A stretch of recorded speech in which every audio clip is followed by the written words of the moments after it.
নমস্কার, আমি সুদীপ্ত। রংধনু গার্ডেনে সবাইকে স্বাগত জানাই।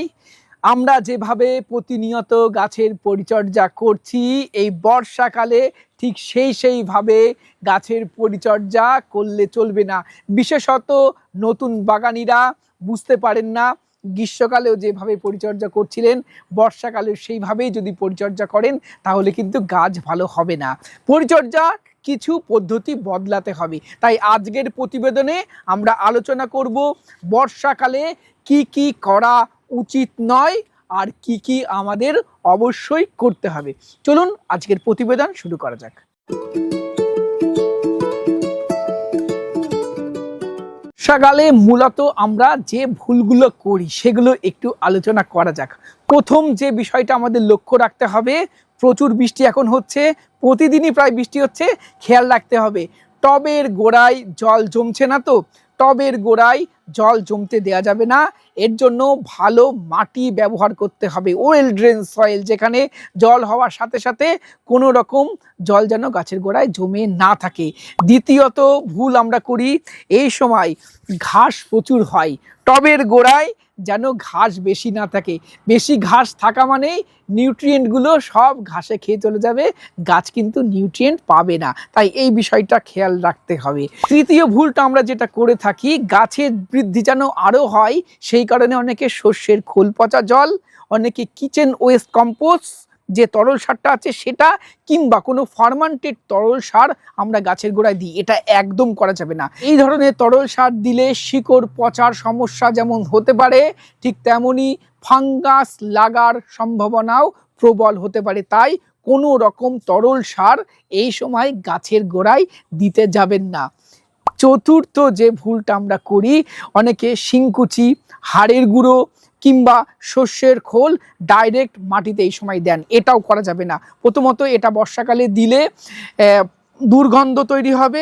দ্বিতীয়ত যে সমস্যাটার কারণে আমি বারণ করব, এই জৈব সারগুলো গাছের গোড়ায় দিলে ফাঙ্গাস অ্যাটাক হওয়ার সম্ভাবনা এই বর্ষাকালে বেশি থাকবে, তাই এগুলো দেবেন না।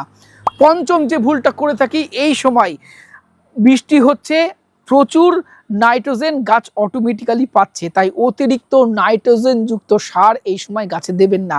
ধরুন এই গাছগুলিতে আমার প্রচুর ফল ধরে আছে, এই গাছে যদি আমি আরও বেশি পরিমাণ নাইট্রোজেন যুক্ত সার অর্থাৎ ডিএপি দিই কিংবা ইউরিয়া দিই কিংবা প্রচুর পরিমাণে শিংকুচি দিই, তাহলে কিন্তু অতিরিক্ত নাইট্রোজেনের কারণে এই ফলগুলো ড্রপ করিয়ে গ্রোথের দিকে যেতে পারে, কিংবা নতুন অনেক লিকলিকে দুর্বল ডাল এই সময় বেরোতে পারে, যেগুলো ফল দেবে না, অযথা গাছের নিউট্রিয়েন্টগুলো নেবে। তাই এই সময় অতিরিক্ত নাইট্রোজেন একদম দেবেন না। পরে যে ভুলটা আমরা করে থাকি, আমাদের গাছের কোনো পাতাতে কোনো ডিজিজ লাগলে, যেমন ধরুন লেবু গাছের পাতায় ক্যাঙ্কার এই বর্ষাকালে বেশি হয়, অ্যানথ্রাক্স লাগে, এই ধরনের ফাঙ্গাল অ্যাটাক যদি গাছের পাতাতে হয়, দেখা মাত্রই আপনি ওই ফাঙ্গাল অ্যাটাক হওয়া যে পাতাগুলো সেগুলো ছিঁড়ে বাগান থেকে সরিয়ে ফেলবেন, প্রয়োজনে পুড়িয়ে দেবেন বা মাটিতে পুঁতে রাখবেন।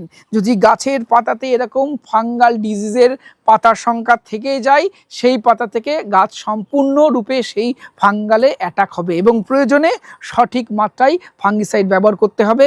কি ফাঙ্গিসাইড ব্যবহার করবেন সেটা ভিডিও দেখতে থাকুন, অবশ্যই আমি ডিসকাস করব। এরপরে যে ভুলটা মারাত্মক ক্ষতি করে আমাদের বাগানে, অনেকে মনে করেন বেশি বৃষ্টি হচ্ছে, গাছকে আমি ভেজাবো না, শেডের মধ্যে রাখি, শেডের মধ্যে একসাথে অনেক গাছ গায়ের সাথে গা লাগিয়ে আপনি রেখে দেন। এই ভুলটা করা যাবে না। মনে রাখবেন, স্যাঁতসেঁতে জায়গা, হাওয়া চলাচল যদি ভালো না করে তাহলে সেটা ফাঙ্গাস অ্যাটাকের একদম অনুকূল পরিবেশ থাকে। এই গাছগুলো বৃষ্টিতে ভিজুক, বৃষ্টিতে ভিজলেও এই গাছে যদি সঠিক মাটি আপনি তৈরি করেন, ওয়েল ড্রেন সয়েল তৈরি করেন, দারুণভাবে গ্রো নেবে। এটাকে শেডের মধ্যে রাখার দরকার নেই।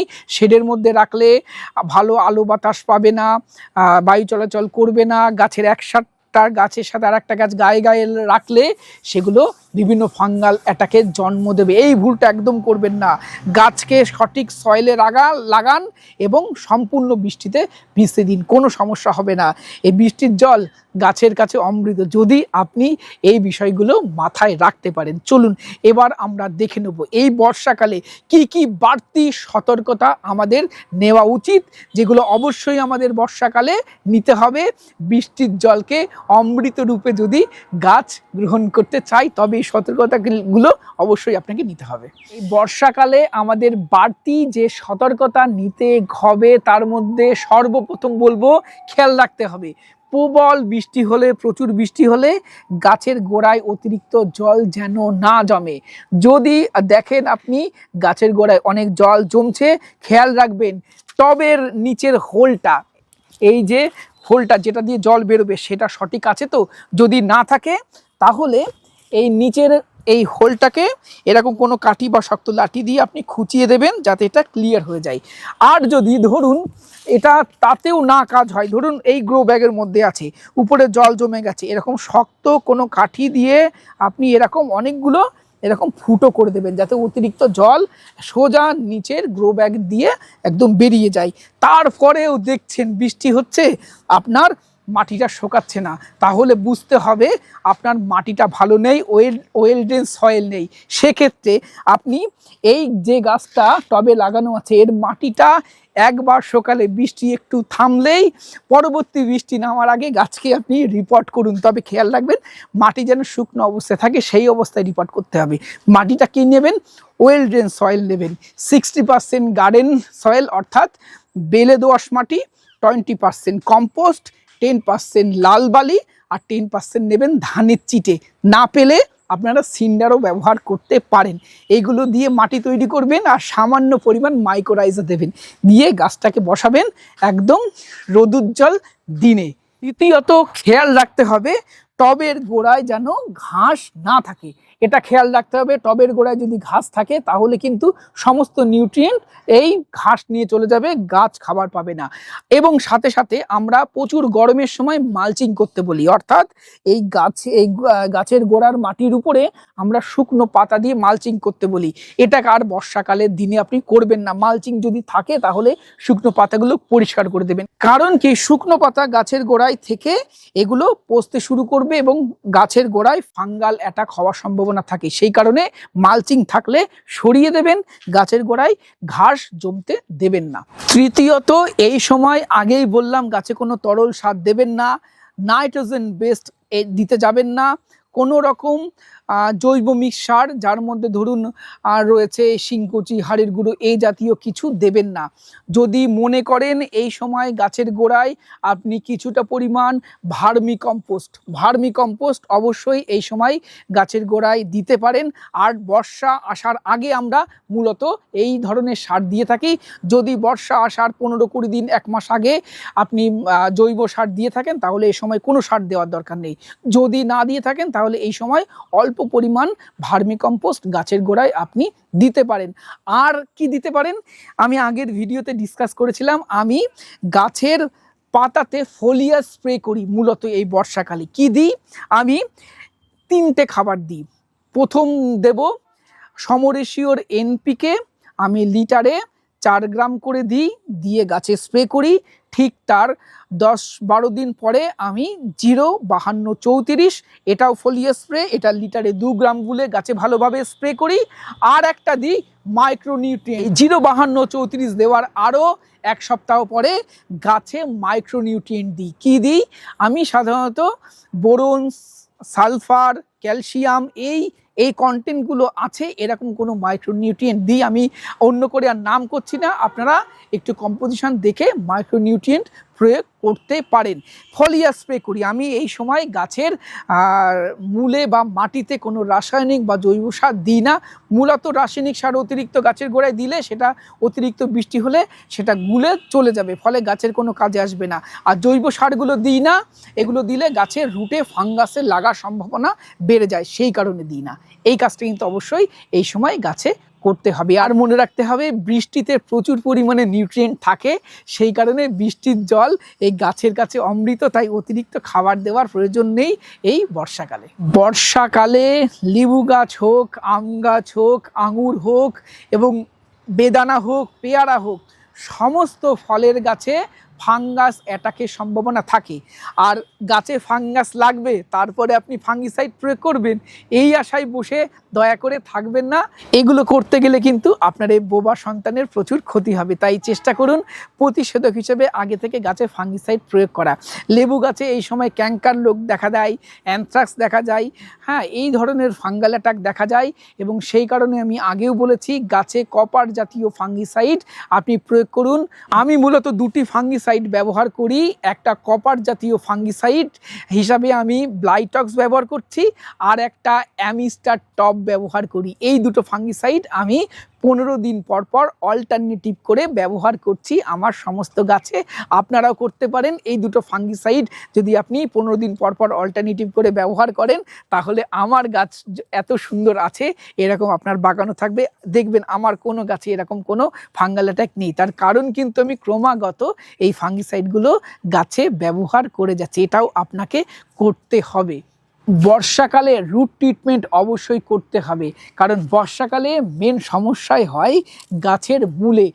অতিরিক্ত বৃষ্টিতে গাছের মূল যেন নষ্ট না হয় সেদিকে খেয়াল রাখতে হবে। আমি আগের ভিডিওতেও ডিসকাস করেছিলাম কিভাবে রুট ট্রিটমেন্ট করবেন। আমি আরেকটু এই ভিডিওতে বলে দিই। আমি যেটা করি, আমি 3 রকমভাবে রুট ট্রিটমেন্ট করি। প্রথমত আমি করি এই গাছের রুটকে ভালো রাখার জন্য এবং ডিজিজ ফ্রি করার জন্য প্রথমে আমি যেটা দেব হিউমিক অ্যাসিড, এবং হিউমিক অ্যাসিডের সাথে আমি মেটালক্সিল কম্পোজিশনের একটি ফাঙ্গিসাইড গুলে গাছের গোড়ার মাটিতে দেব। এর 15 দিন পরে আমি গোড়ার মাটিতে মাইক্রোরাইজা প্রয়োগ করব। মাইক্রোরাইজা গোড়ার মাটিতে দিলে এটা ডেভেলপ করবে এবং ব্যাড ফাঙ্গাসগুলোকে যেমন মারবে, ঠিক তেমনই অনেক নিউট্রিয়েন্ট গাছকে প্রদান করবে। এটা অবশ্যই আপনারা করবেন।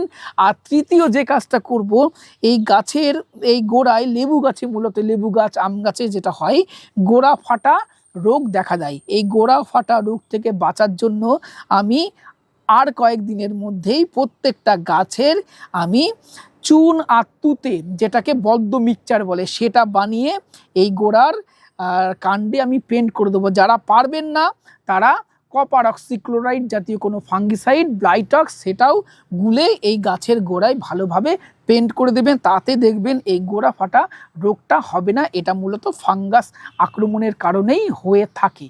বর্ষাকাল মানেই যে কোনো গাছের বৃদ্ধি হওয়ার সময়। এই লেবু গাছেও দেখুন প্রচুর পরিমাণে কচি ডাল ছেড়েছে এবং কচি ডাল খেতে দেখুন এই বিভিন্ন পোকার আক্রমণ হয়। বর্তমানে এই গাছে আমি দেখছি প্রচুর এই পিঁপড়ের আক্রমণ হয়েছে। পিঁপড়ে এই প্রত্যেকটা গাছের এই কচি পাতাগুলো খেতে থাকে। তাই এর আক্রমণ থেকে রক্ষা করার জন্য আপনাকে প্রতিনিয়ত কিন্তু পেস্টিসাইডও প্রয়োগ করতে হবে। প্রথমত বলি, আমি খুব হাইফাই পেস্টিসাইডের প্রয়োগ করতে বলবো না। আপনারা যারা জৈব পেস্টিসাইড প্রয়োগ করতে চান, অনেকে চান, যেহেতু বাড়িতে ছোট বাচ্চারা থাকে বা এই ফল আপনি খাবেন, সেই কারণে আমি বলবো যদি আপনি প্রত্যেক 7 দিন পর পর এই সময় গাছে নিম তেল ব্যবহার করতে পারেন তাহলে খুব ভালো। অনেক সময় নিম তেলে সমস্ত পেস্ট যায় না। যদি নিম তেলে না যায় তাহলে আপনি যে কোনো একটি রাসায়নিক পেস্টিসাইড, সাইপারম্যাথ্রিন গ্রুপের কোনো পেস্টিসাইড গাছে ভালোভাবে স্প্রে করতে পারেন। আর একটা বিষয় একটু খেয়াল রাখতে হবে আমাদেরকে, লেবু গাছগুলো একে অপরের থেকে যেন একটা ডিস্টেন্স মেনটেন করে রাখবেন। একদম গায়ে গায়ে যদি গাছ রেখে দেন তাহলে কিন্তু হাওয়া বাতাস ভালো চলাচল করতে পারবে না, স্যাঁতসেঁতে একটা ব্যাপার তৈরি করবে। শেডের মধ্যে একদম গাছকে রাখবেন না, একটু ফাঁকা ফাঁকা দিয়ে রাখবেন যাতে হাওয়া বাতাস ভালোভাবে চলাচল করতে পারে। তাহলে দেখবেন গাছের হেলথ ভালো থাকবে, গাছ ডিজিজ ফ্রি থাকবে এবং সুস্থ সবলভাবে গাছগুলো গ্রো করবে। এই বিষয়গুলো যদি আপনি ভালোভাবে লক্ষ্য রাখতে পারেন তাহলে বর্ষাকাল আপনাদের বাগানের জন্য সুফল এনে দেবে। বৃষ্টির জল আপনাদের গাছগুলিকে অমৃতের সমান দেবে। আর যদি বিষয়গুলো মাথায় না রাখেন, এই বৃষ্টি বা বর্ষাকালটা আপনার বাগানে অনেক ক্ষতি করে দিতে পারে। তো এই বিষয়গুলো মাথায় রাখুন, আরও ভালোভাবে বাগান করুন, ভালোভাবে ফল গাছ লাগান এবং ফুল গাছ বা অন্যান্য গাছ লাগান, পৃথিবীকে আরও সবুজময় করে তুলুন। আজকের ভিডিও আমরা এখানেই শেষ করছি। ভিডিওটি কেমন লাগলো কমেন্ট করে জানাবেন। ভিডিওটি ভালো লাগলে একটি লাইক করবেন, নতুন হলে চ্যানেলটি সাবস্ক্রাইব করে রংধনু গার্ডেনের সাথে থাকবেন। নমস্কার।